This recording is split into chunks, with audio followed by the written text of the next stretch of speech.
გამოყვევით და არ გეგონოთ, რომ გასული საუკუნის ვიდეოს გაჩვენებთ. ეს მოხუცი ქალბატონი სუსანაა, სახლში გაგვიცხვება.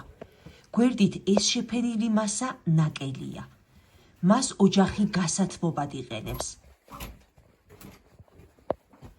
მისაღებ ოთახში შევდივართ. ეს კარი გვერდით ბოსელია.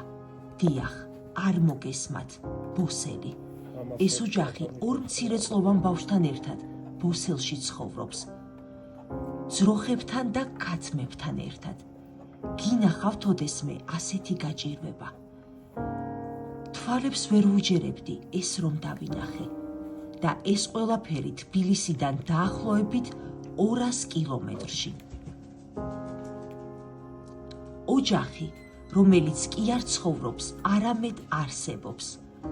არ იციან, როგორ უნდა გადაურჩნენ მოახლოებულ ზამთარს. რა უნდა აჭამონ წლინახევრის პატარა გოგონას. რა უნდა ჩააცვან თავიანთ პატარა ბიჭს, რომ ზამთარში არ გაიღინოს. მათ ჩვენი დახმარება სჭირდებათ და არაფერს ითხოვენ წარმოუდგენელს. საკვები პროდუქტები, თბილი ჩასაცმელი, ელექტროფურა, რომელზეც საჭმლის მომზადება შეძლებენ, თბილი ადიელები და საფნები. შეუძლებელია ამ გაჭირვებას გვერდით ჩაუვაროთ. სოფელში, სადაც ფაქტობრივად სულ ზამთარია, ეს ადამიანები ჩვენი დახმარების გარეშე უბრალოდ ვერ გადარჩებიან.